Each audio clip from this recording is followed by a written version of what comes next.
Picture this. You're trekking through a breathtaking mountain range. The air is thin and the sun is beaming down. You pause for a moment, catch your breath, and suddenly you feel it, a familiar trickle down your nostril. A nosebleed. Nosebleeds, while generally harmless, can be a nuisance and even a cause for concern when you're miles from civilization. Don't let a bloody nose put a damper on your hiking adventures. Understanding why nosebleeds happen, especially in the great outdoors, is crucial for any hiker.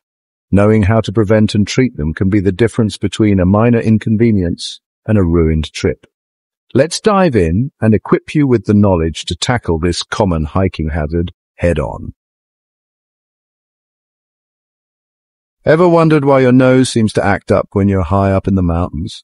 Well, there's a scientific reason for that. It all boils down to the changes in air pressure and oxygen levels as you ascend to greater heights. Firstly, the air at higher altitudes is significantly drier than at lower elevations. This dryness can wreak havoc on your nasal passages, causing the delicate mucous membranes to dry out and become more prone to cracking and bleeding. Secondly, as you climb higher, the air pressure decreases, and so does the amount of available oxygen. Your body, being the amazing machine it is, tries to compensate by increasing blood flow, including to your nose.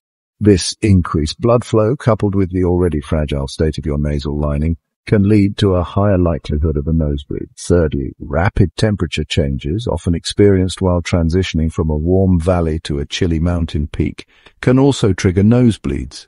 The blood vessels in your nose expand and contract to regulate temperature, and these sudden changes can sometimes cause them to rupture. And lastly, let's not forget the physical exertion that comes with hiking. The strenuous activity increases your heart rate and blood flow, further contributing to the possibility of a nosebleed, especially if you're already predisposed to them. Recognizing the signs of a nosebleed is usually pretty straightforward. You might feel a slight tingling or itching sensation in your nostril before the blood starts flowing. Sometimes the bleeding starts suddenly without any warning at all. The amount of blood can vary from a few drops to a more steady flow. While most nosebleeds are harmless and stop on their own, some might be accompanied by additional symptoms like dizziness, weakness, or nausea, especially if you've lost a significant amount of blood. If you experience frequent nosebleeds, it's a good idea to consult with a healthcare professional to rule out any underlying medical conditions. The good news is that most nosebleeds while hiking are preventable. By taking a few simple precautions and being prepared, you can significantly reduce your chances of encountering this bloody nuisance on the trail. First and foremost, hydration is your best friend. Drink plenty of water before, during, and after your hike to keep your body, including those delicate nasal passages, well hydrated. Consider using a saline nasal spray or gel to add moisture directly to your nostrils, especially if you're hiking in dry conditions. These over-the-counter solutions help keep the nasal lining moist and less likely to bleed.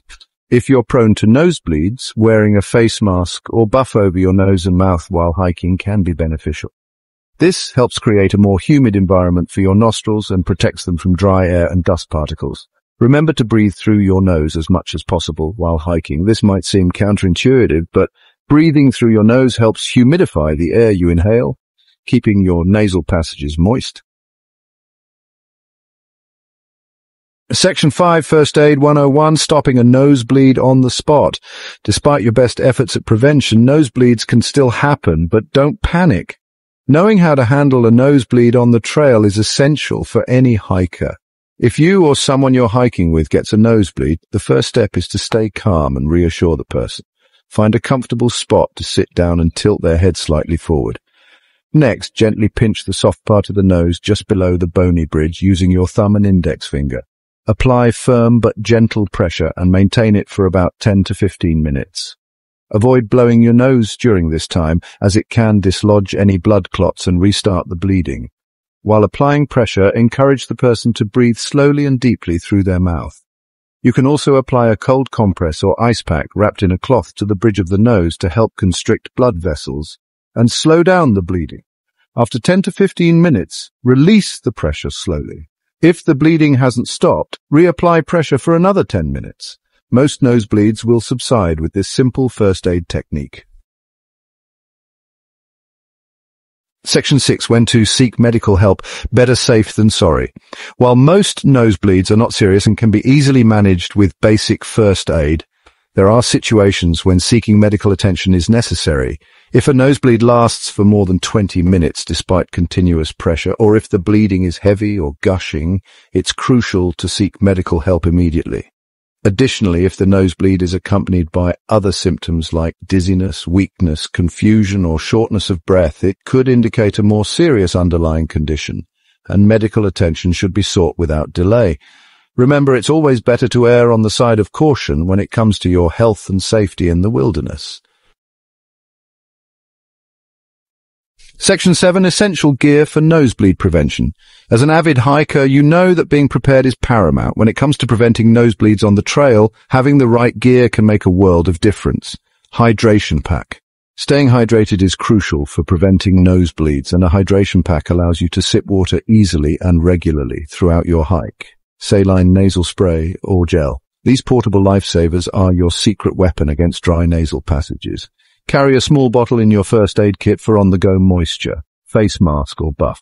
A simple face mask or buff can work wonders in protecting your nostrils from dry air and dust, especially in arid environments. Small towel or tissues. Having a small towel or pack of tissues handy can be helpful for cleaning up any blood and keeping things hygienic. By packing these essential items in your hiking backpack, you'll be well prepared to combat nosebleeds and enjoy your outdoor adventures to the fullest.